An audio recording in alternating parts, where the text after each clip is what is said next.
Hey, welcome back. Today we are in State College at a place called Maine Bay Berry. With me is Sean and Krista. Sean and Krista are the owners of Maine Bay Berry, and I'm going to give Sean and Krista a moment to introduce themselves, and then we'll talk to them and see what they got going on here. Guys? Hi, good morning. Thank you for having us. Appreciate it. I'm Sean. I'm one of the co-owners of Maine Bay Berry.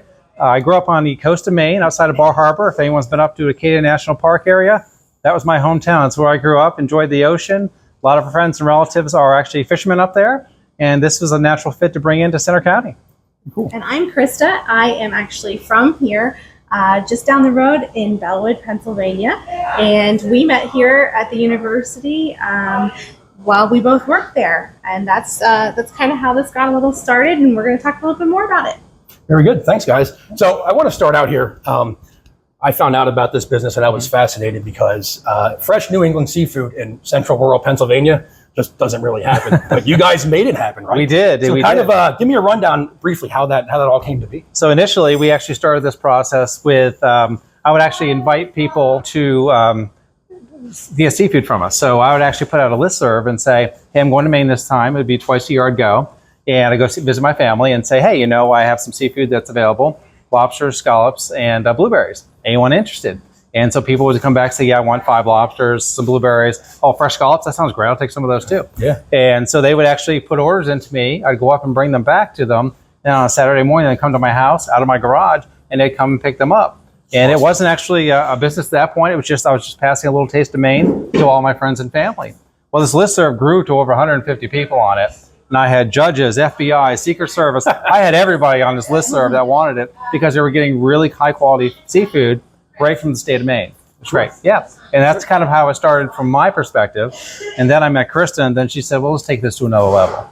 So you were the one that really pushed this forward, or? I did. At the time, I was actually in school at Penn State. I was in the entrepreneurship program, going for business. I've always been interested in business. I come from a family of entrepreneurs. And when he was telling me about this, I was like, oh my gosh, like there must be a need. Like we took orders for the 4th of July and there were so many of them. Like we were like, what are we missing? There's definitely a void here in Central PA and that's something that we need to explore more. And so that's kind of where I was coming from, and I pitched the idea that this could be something. Very cool. Yeah, absolutely. What Krista's saying is she became the boss really quick. Pretty much. That's how it works. So you guys started out, this is really cool. You just don't hear about this. So You guys started out in a former produce stand, right? We did. So what happened actually, July 4th of 2017, we actually went up and said, let's kind of test this a little more, talk to some of the fishermen that we know that are relatives of ours, and say, if we wanted to explore this idea, how would we source from you guys? What would be the process to bring it back? And so we brought back a truck full of seafood for people who did orders like we normally had done. And then we dropped that off, and then we're driving back through Shiloh Road, and it was almost midnight, and we're thinking, if we're going to do this, where do we do it? Right? Yeah. And we looked to our left, and there's this produce stand that's been there for 20-something years, and it was empty. So no one was in it that year for some reason. And for 20 years that there were people there. And we said, maybe this is it. So we started exploring, looking at traffic, and the traffic study is about 15,000 cars a day go by there. So it said, we have a really good flow. And we wanted to simulate a lobster shack up in Maine. So typically if you go to Maine, down East Maine, you'll see lobster shacks that are on the side of the road that have buoys attached to them. Mm-hmm. And it's the place you go because the lobstermen usually own those, the fishermen own those. And that's where you're going for the fresher seafood. So we did the same thing. We simulated it here on Shiloh Road in State College. That is cool. I'm just fascinated. That's how it started. That is awesome. Anything you want to add to that when you started in the produce stand that you kind of remember? Well, we were working out there getting it ready because we had grown up around it. It kind of needed some fresh paint, but we were out there working. Sean was out there working, and people were stopping by. Our idea was, let's do seafood out of this. Seafood on the side of the road, just like Maine. Well, here, it's not that big of a thing.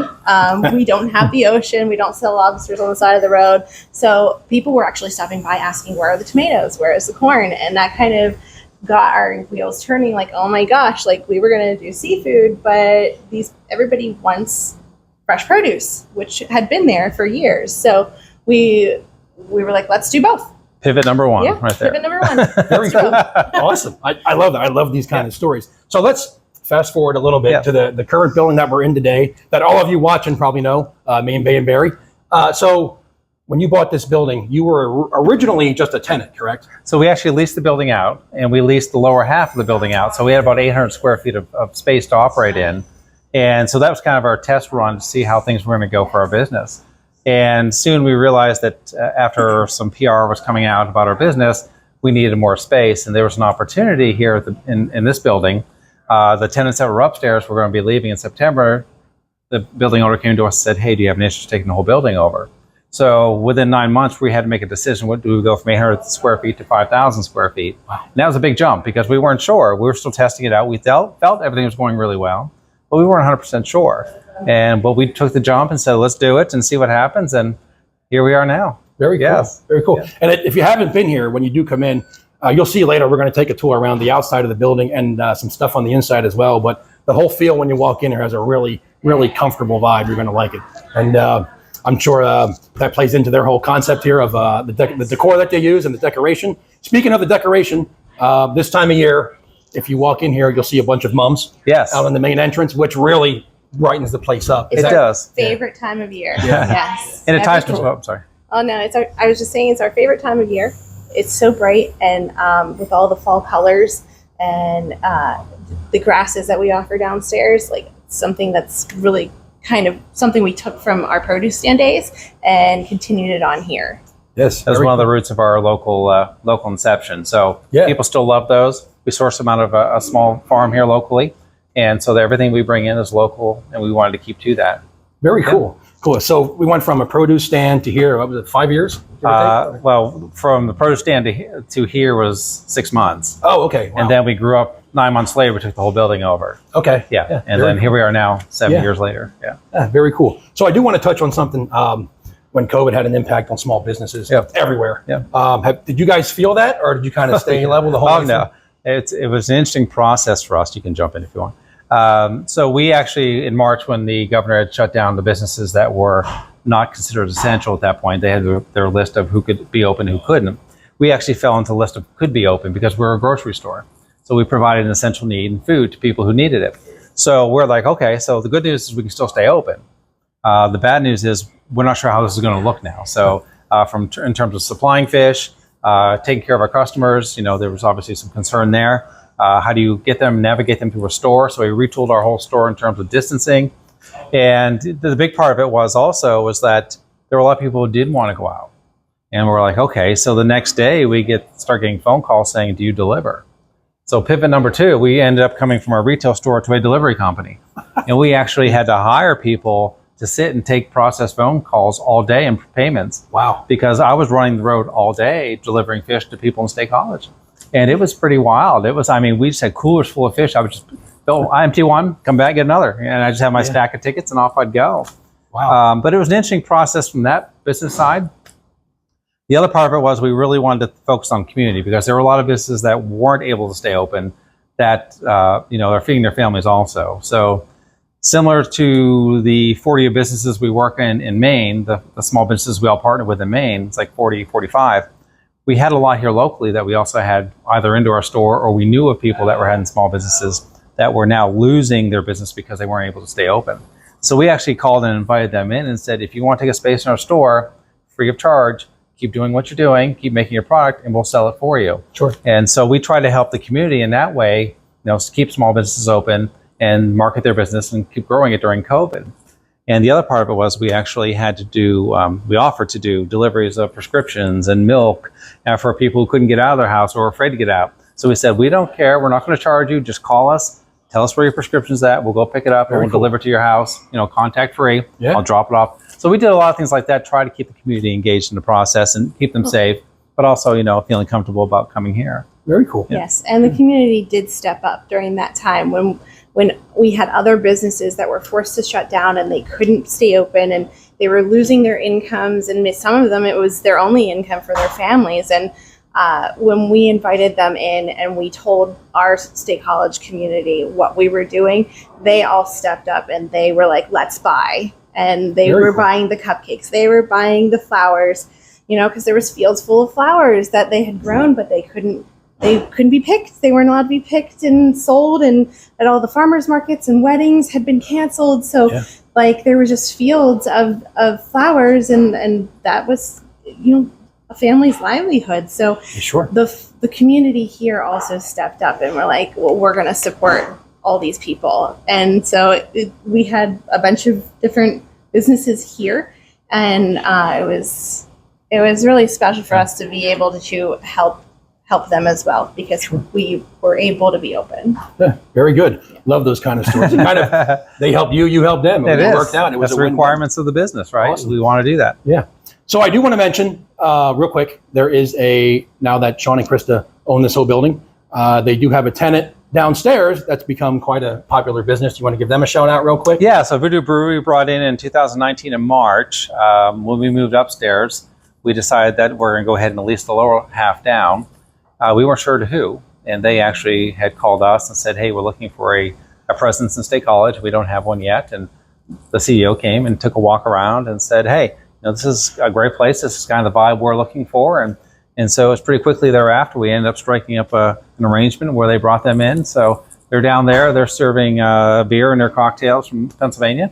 And they're doing well. And we're doing the upstairs. We do all the fresh seafood up here, and it works out really well. Very good. Two successful businesses right at the same place. That's it. Love that. So as you know, most of you, I'm a big entrepreneur guy. I love hearing these kind of stories. And speaking of the community that we're talking about, you guys are also involved in the community with teaching future entrepreneurs and kind of giving them ideas and tips and stuff like that. So kind of want to touch on that a little bit. Sure. We just did that 2 nights ago.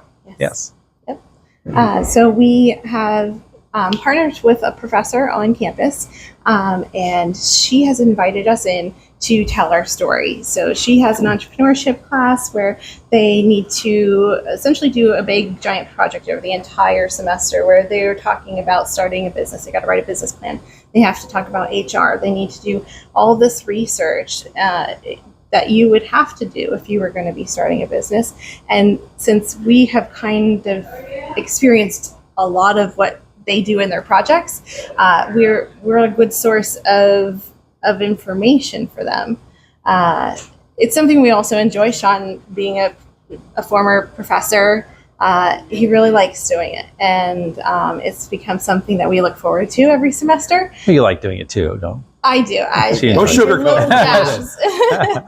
But yes, Right, cool. we like doing that. Yeah. Very cool. I can tell you guys have great personalities, and you've obviously built a very successful business in a very short amount of time, which again, that whole produce stand to here in 6 months, I'm fascinated by that. Well, it was an interesting process, yes. Yeah. Cool. Very good. All right, so Sean and Krista are the type of people you could talk to for hours, but we got to cut this short because trying to keep this video between 10 and 15 minutes. But again, there's so much more we could talk about here and more that you could learn about them. But we're going to go and we're going to check out the downstairs where all the goods are. Yeah. And we'll show you the outside of the building. So if you don't know where it is and you're driving down the road, you will be able to see it. So before we leave, before we head downstairs, any final thoughts or information you want to give to anybody that might be thinking about coming here? Yeah, I would say if you want to follow us on Instagram or Facebook, we're pretty active on social media. We're open every day by Mondays. So if you want to stop by, take a look. We'll give you a tour. Our staff are great at that. They will walk you through all the different products we have here. And like I said, we have like 40 different products from Maine here alone. So if you like small businesses and our story here, there's 40 of them in Maine that we partner with also that have the same story that we do. So it's a pretty cool alliance with everybody. Cool. Yeah. Very cool. So again, I strongly recommend you come check this place out. Let's go see what they got. All right, let's go. Let's go. All right, here we are downstairs in Maine Bay Berry. This is the main entrance when you come in the front door. Again, as we talked about, they have other products beside the seafood, and I'm going to let them introduce to you some of the cool stuff they got here for you to come in and buy. That's right. So part of what we do here also is not just only seafood. We do a lot of Maine-based products that are from land-based products. And some of the great ones that we have here is actually we have a soup. So this soup we actually bring back just north of Freeport, Maine. It's a small family-run business that makes tons and tons of seafood soups and non-seafood soups. And we bring a lot of them back every year. Every month we come back. And they have lots of different choices. They're gluten-free, so people who have gluten sensitivities really, really like them. And they're easy. They're already made. All you do is just warm them up in the bag or in a pan. That easy. Perfect. Yeah, it's great. People love them. We sell And tons they of store them. really well in your freezer because they're not very thick and they're really easy to thaw out. So it's a quick meal if you are running behind. Yeah, absolutely. Another one we have here, which people don't expect us to have, actually, is a place for desserts, right? Yes, yeah. Like desserts in a seafood place. And we do. We actually bring back pies from Two Fat Cats Baker out of Portland, Maine. Awesome. They're ranked one of the top 10 pies in the country. They come back frozen and unbaked. So what that means is when you come here for a dessert, you can bring it home, put it in your freezer. When you're ready to have your party, you just pull it out, throw it in the oven, you're off, ready to go. Again, simple. Real easy, right? real Simple. easy. And they're fantastic. They're wonderful pies. Really, Awesome. really good. Good stuff. Yeah.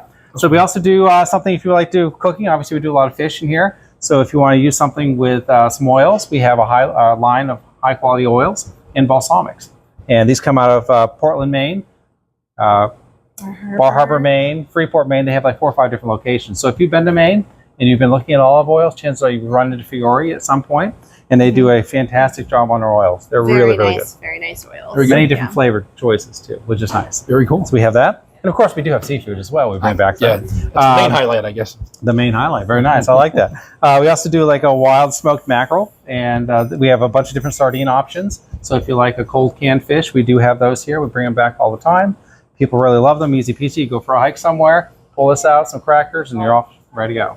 Very cool. Very cool. And as Sean's talking about this stuff, I believe we mentioned in the interview earlier, but he does go up to Maine. Do you go up monthly? So when we first started the business every week, but now we go up about every 5 weeks. So we just came back a couple days ago. Yeah. Very cool. Yeah, absolutely. Cool. Yeah. So you're getting your stuff fresh from Maine. Hi. All right. So we're going to go check out some of the other stuff they got here, and we'll walk around and see what they got. So mums were one of the things that we talked about earlier that we had brought with us from our days at the produce stand. It's one of my favorite times of year with all the fall colors, but these are some of the mums that we carry, all different colors. We've got some purples, and we have this really cute peach one, and I love the maroon and the yellow one. But we also have grasses and big jumbo mums that we can bring in over here as well. These ones, they will come back every year. If you get them early enough, you put them in the ground and you plant them, it's something that you will see come up next year. And that has been one of the things our customers really like. They have gotten a couple years out of the mums, or if you do pluck them, you get them early enough, they are going to keep blooming flowers throughout the fall.